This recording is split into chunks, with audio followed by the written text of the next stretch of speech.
Welcome to The Authentic Life of KL, the podcast where we throw out the rule book, where we dive in head first to the real and raw, unapologetic journey of living the best life. That includes lots of music. This is your go-to space for empowerment, for deep healing and owning your authenticity like the boss that you are. We're here to break down walls and slay self-doubt. Vibe to the soundtrack of your soul. With every beat and lyric, we'll move through stories that heal and empower.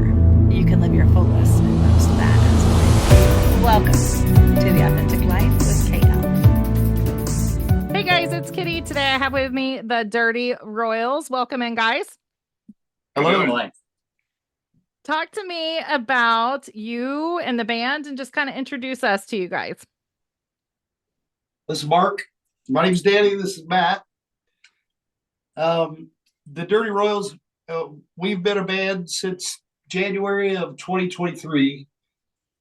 And we're just a straight up rock and roll band. Northern Indiana represent. So, Nice. What musical influences would you say you have?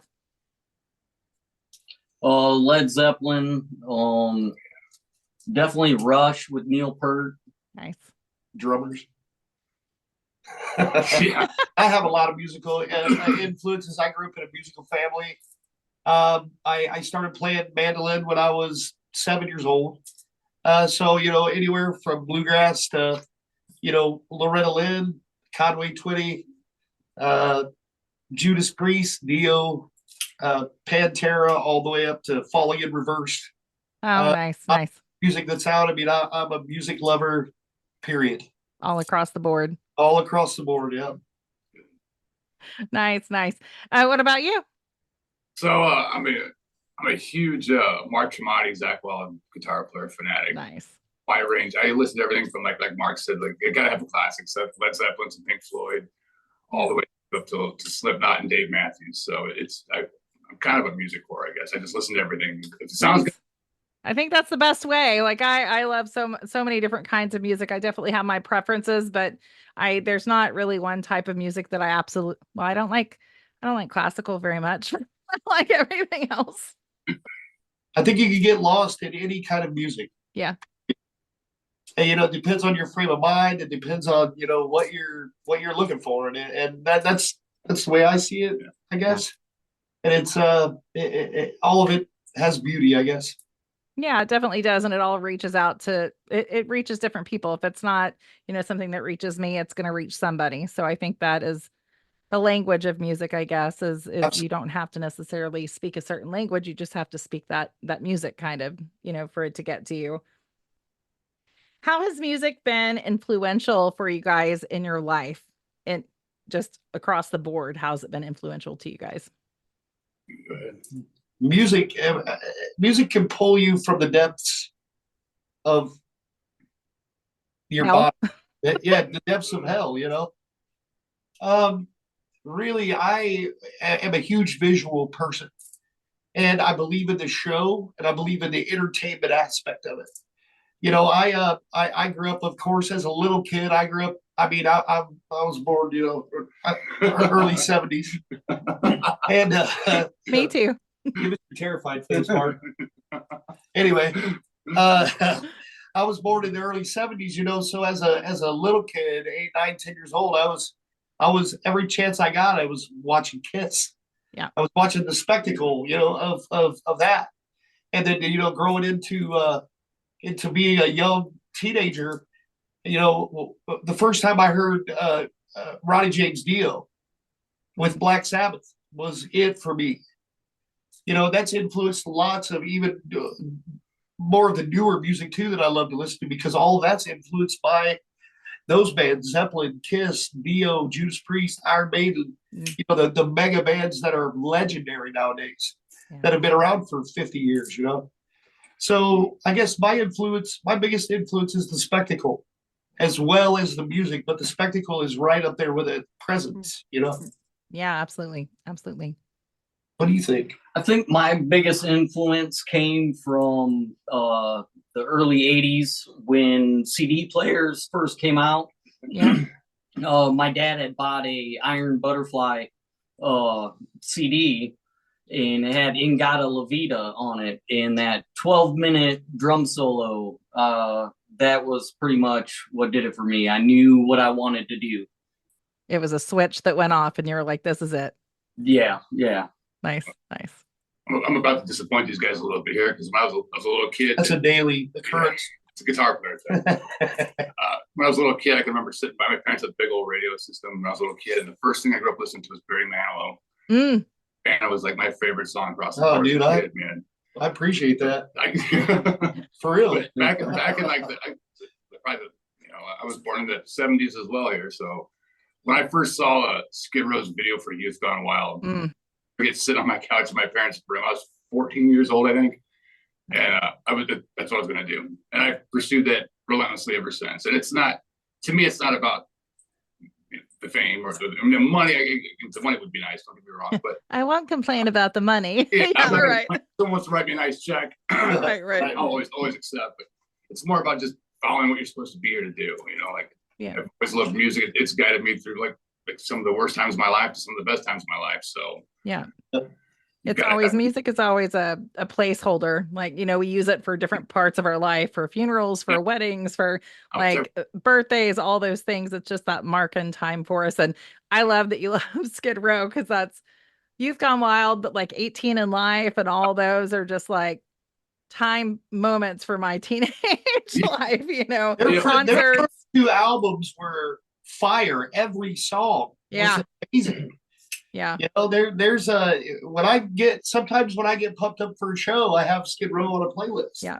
They're great. I have Skid Row, I have Disturbed on that playlist. I got Slayer, I've got all kinds of stuff that I like to listen to before we go on Yeah. stage. It does get you in a mood, it pumps you Yeah. up. So Yeah, it's kind of sentimental on a lot of levels. I really like I saw Warrant and Skid Row together Oh, as a teenager.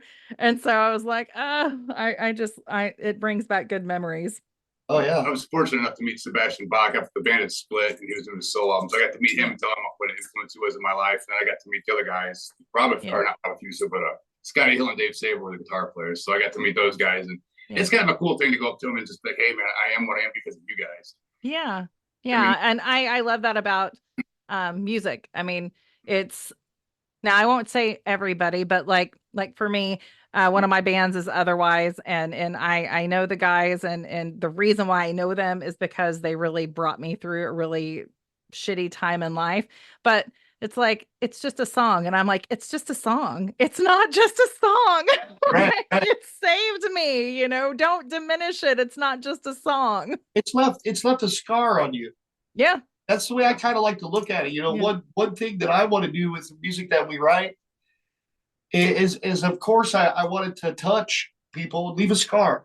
So Yeah. you remember it, Yeah. because so many out there that has left a scar on me, Yeah.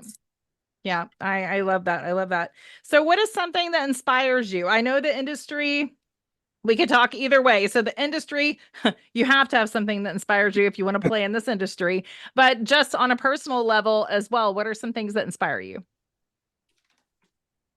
Just a good guitar riff. Yeah.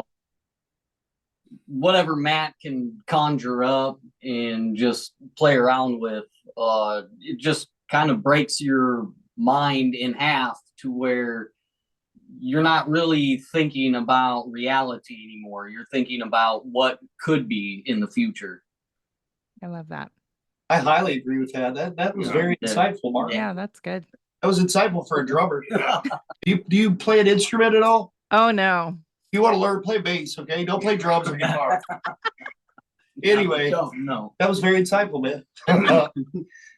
So I guess, man, there's lots that go into it for me, like the guitar. I mean, you hear "Rock You Like a Hurricane." Mm.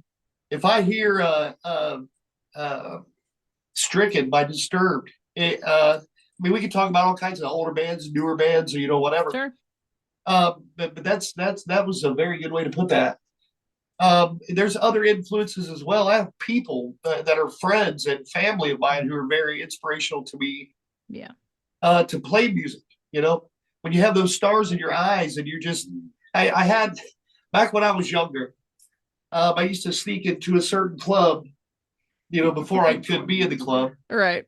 And I would watch these guys play that I had known that were friends of a cousin of mine. And I got to be super good friends with these guys too. And those guys inspired me so much that that's all I ever wanted to do was play music. I love I've that. been fortunate enough to do it for a lot of years. I mean, I'm young. I'm Yeah, 20, I love it. I love the imprints that people live on. It's not a leave good on life. you. but I've been doing it for a long time, and it's just a pure love of it. Yeah. I can go into all kinds of stuff about playing in a cover band and not wanting to do that anymore and just really stepping on a stage, whether there's a dime put in my pocket or not. Yeah. Which that's not the case. We're coming along with all that, Sure. but Sure. it doesn't matter when you step up there and you have a great crowd who forget about their worries for 2 or 3 hours while you're up true. there playing for that, helping to play for them. Yeah, it's true. When you have the ability to help someone forget about, about all their shit that's going on in their life, just for a moment, you give them a little bit of peace and joy. Right. There's just not enough of that in life right now. There's not. I think for myself, when I'm playing a riff, like you got to feel it inside. Like anybody can you can piece stuff together musically, but if you don't have that feeling inside, and that you go to the stage and that feeling, the audience is going to grab that feeling. They're going to pick up on that, and that's probably the single most important thing for me is that you've got that feeling that you can relate to people. I mean, as much as I want them to forget, I want them to also realize that you're not alone in this fight. We're all doing this together. There ain't no in me and anybody else. We're all doing this. So if you don't have feel to it, then I think there's a big difference. And I don't know all the behind the scenes, from all the music and things like that, but I definitely see a big difference when I'm watching fans versus musicians and the interaction on when it's authentic and when it's just kind of face value. And I think it can be absolutely impactful, depending on why you're in it. I mean, obviously we all want enough money to live and that would be amazing, but the music industry is quite different than it used to be. But I think that authenticity, I see that grow, a fan base. And then sometimes it's like you have your fan base. Then every time you put music out, it doesn't even matter if it's good anymore because they believe in you. They're going to go and buy it. Right. Yeah. So have you guys had hard times in your life where music has made an impact on you or on your mental health? I want to kind of dig a little bit into the mental health aspects just of life. Do you mind talking about some of the times that it's made an impact on you? Yeah, for me, battling with depression and anxiety, there's been a lot of dark days where your mind really wanders off into the deep end. Just putting in a pair of earbuds, playing along with anything. It could be just songs off the radio, whatever YouTube pulls up, just anything that can release any of my anger towards, well, at the time it would be towards myself, for feeling and thinking that I'm such a wasteoid at times. Yeah. But yeah, like it's really brought me back to, I guess I would say a level of happiness where I don't have to battle with those thoughts anymore. Yeah. Just anytime you feel down on yourself or you feel the weight of the world crashing down on you, just really any instrument will do. But for me, of course, I got to beat the crap out of a drum set. I have coming up on 6 years clean off of heroin here this May. A band that I listened to the very onset of my recovery was a band called Fifel out of St. Louis. And my God, those guys, it was so nice to find a group that was saying what I was thinking, realizing that I wasn't alone going through all this, and had a positive message behind what you're doing. I mean, when you're in that state of mind, you don't want to feed anything negative into your mind. So I had to kind of push some of the heavier stuff I listened to out for a while, and it was that was the music that really pulled me through. I've made it kind of like a mission of my own, go see that band somehow and somehow let them know, hey, thanks for giving me a few more years on this planet, man. I really appreciate it. But that's music has been that important to me my whole life. I've dealt with substance issues up until my early 40s when I finally got sober, and it was there. It always helped at least make me feel understood or kind of related. I never felt alone when I had music.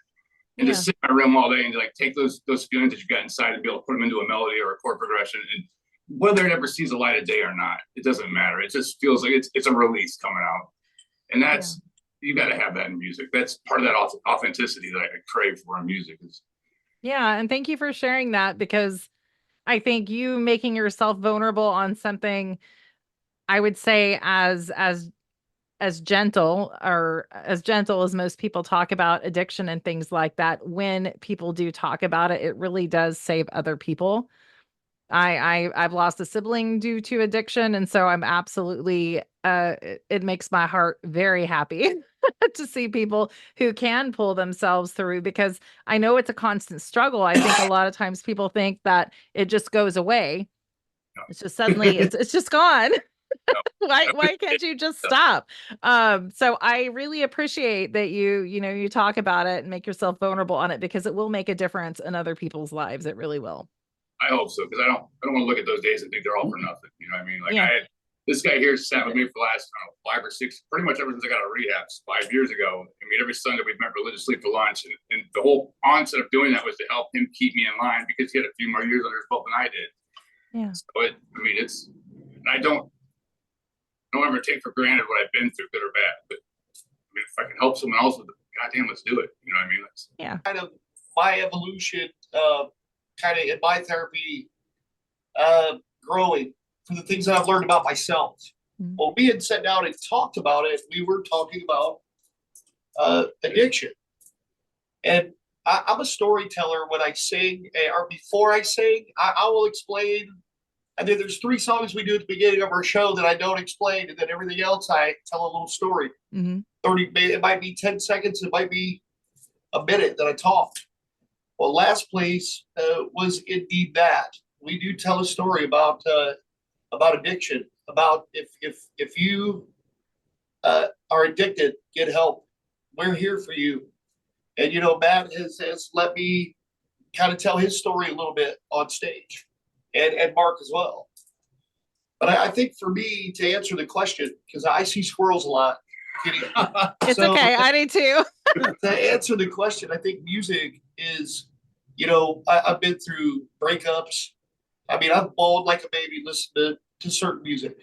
I try my very best to keep this positive, optimistic outlook on life. I try. Everybody should try. Sure. Some do better than others, I think. But I can name songs. Poem by Taproot pumps me up. Fever by Bullet for My Valentine. Mm. And if I'm getting ready to really rage, when I'm going up on stage, I listen to The Game by Disturbed. Mm. And those influences right there are what I choose instead of. I've never really gone down a depressive rabbit hole. I think everybody does to a certain point. I've been there to where, like I said, I've bawled my eyes out listening to certain music. For missing somebody, a breakup. What am I doing here? That kind of stuff. Music pulls you from that depth. So. Yeah, I think it's just beautiful. It's sad. One thing, it's sad that we have to have music to let people know they're not alone. Like Right. We have so many people around us. Like we should never ever feel alone, but we do every single day. But knowing that music is something that's there, and you can listen to the same song 10, 20, 30 times, and then something happen in your life, and all of a sudden you hear it completely new and completely different through different That's eyes. beautiful. Right. That's what I love about music right there. Yeah. Open Yeah, for- yeah. Yeah, I really like that part of it for sure. Why do you guys think there is such a bond between music and mental health? And I think it's just something that we don't talk about a lot. You guys and myself obviously have experienced that bond. What is it, that do you think connects everybody? Well, music has the ability to bypass your intellect and go straight to your heart. So listening to music and Yeah. certain lyrics, that can really pull you from whatever you're struggling with, whether it's depression, drug addiction, any other kind of addiction, maybe alcoholism. I struggled with that for years also. yeah, like just whatever you put into your heart is what's going to come out of you. Yeah. So if you're putting in the wrong things into your heart, the wrong things are going to come out. So music has always been, you know, an influential language and speaks directly to everybody, no matter what their situation is or anything like that. So Yeah, and you, me, and everybody could hear I- one I song. love this dude, man. I'm I telling know you. he has some great. Look Get at all that deeper, get knowledge you're deeper. letting them know you have. Get deeper, get deeper. I love too with music, like you guys and myself and 100 other people could hear a song and we could all take completely different things from it. So I do love that too, because even though sometimes music is written about a specific situation, a lot of the times that is not what each individual person will take from it. yeah. Right. Well said. You sure you don't play bass, man? Go ahead and follow that one up, Danny. He did mention He's your something else, you know, philosopher of the band. Whatever you put out, you get back, you know, okay? And I can kind of lead in from this. We do a song that's called Fuck Around and Find Out. FAFO, right? And that song is pretty much about what you think about can make you or break you. You know, it can. It can, if you think about good, positive, try your best. You're gonna get good karma, your life's gonna be good. You're gonna be on the right track. But if you think about shit, your life's gonna go to hell. And you know, that mental health is all in there, you know? Yeah. You know, there's a line in there, it's like, you know, it's like like drinking poison and expecting someone else to die, to hold those feelings of stress and resentment and, you know, all kinds of different things. But man, really, he just showed me up. So I don't know. What do you think? What was the question again? Don't look at his shirt either. He's wearing a bear shirt. Do you believe that? Representing the Windy City, baby.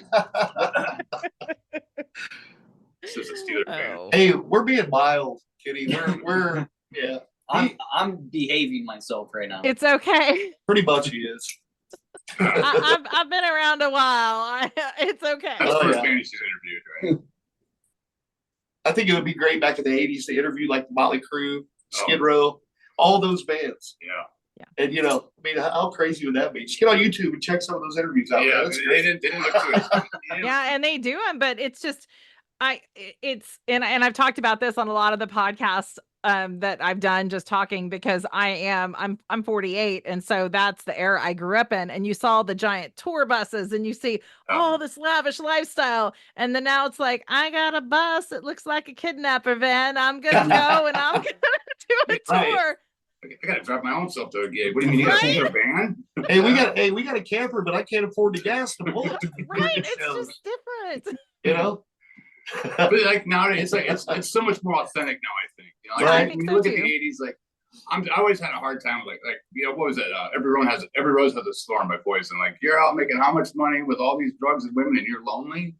Yeah. How is that? But that was a 15-year-old mind compared to a lot older mind now. We'll say. Yeah, yeah. And I think, like you said, I think it's more authentic, and I think it's more impactful now for so many people, because musicians, some of them are untouchable, but with social media, it's not so untouchable. You know, it's not, Right. you know, so I can't talk to them. Everybody has made themselves a lot more available now, which can be a good and a bad thing, you know. Right. So what kind of things do you guys have coming up? We're working on some bigger national shows at the moment with some of the clubs that we do play. We have a battle of the bands that is at our local booths. That's in Goshen that's coming up, which that's going to be fun. We'll know a lot of the bands that are playing in that. And then we have a show coming up in August. That's so I'm a board member of a group called Sheave that deals with people trauma and addiction. So we've got a show in August with that where we're going to be playing for a bunch of people in recovery. And it's my kind of crowd. I love that. If there's any way we can support you just in sharing, I have a lot of people in Indiana. I'm in Oklahoma, but I have a lot of people up. So I can share that around too. Any way to help you guys. Awesome. We love He's each only- other. he's We only a do. bass I player. love these two guys. Yeah, I could tell. I can tell you guys are great.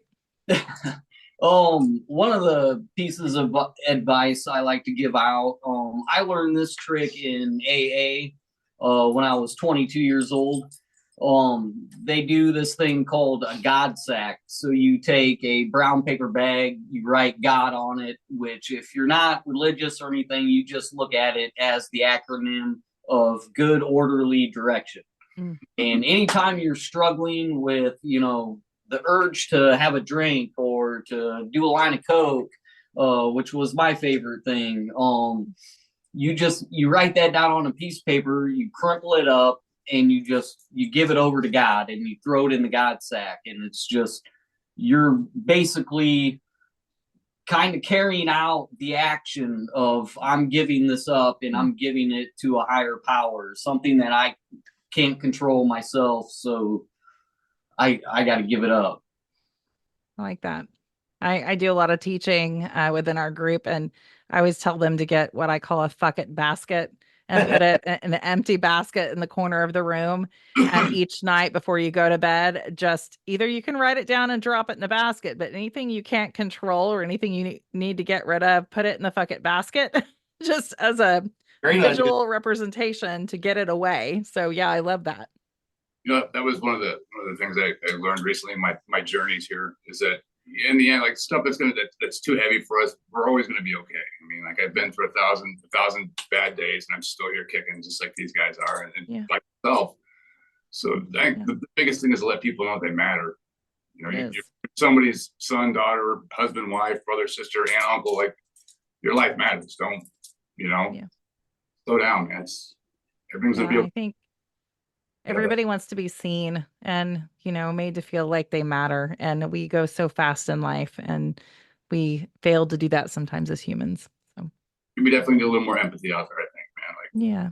stuff in our guy's shoes for a minute. That just cut you off instead of throwing something at him. Like, I'm known for road rage was never that was the last thing I got rid of, I think, but I still, that's a tough one. But Really, if somebody came to me, I would listen. Yeah. And I would be present in the moment and listen. I've learned that in proper communication, really. Ask them what they need, then just listen, just be there, present. that's a good answer. So Yeah, not this. Yeah, you're sad.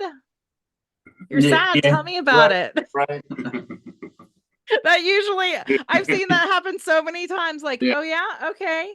So what are you sad about? Like, that's Those phones that's a devil. It's a Yeah. devil. yeah. Be the death of us. so much. Well, I appreciate you guys coming on. Is there anything else you guys want to share with us or share with me? Just look for us. Check out our social media. Come to a show because we have a great time on stage. We do. Yeah. We do. We have. I like the I believe in that show. I'm telling you, I'm getting every last person that's sitting on their ass in the back up front to party with us. Thank you for joining us on this episode of The Authentic Life with KL, where we explore the powerful intersection of healing and music. If you enjoyed today's episode, please give a follow and share with your friends. You can find more information about The Authentic Life with KL and Kitty Lynn at kittylynn.com.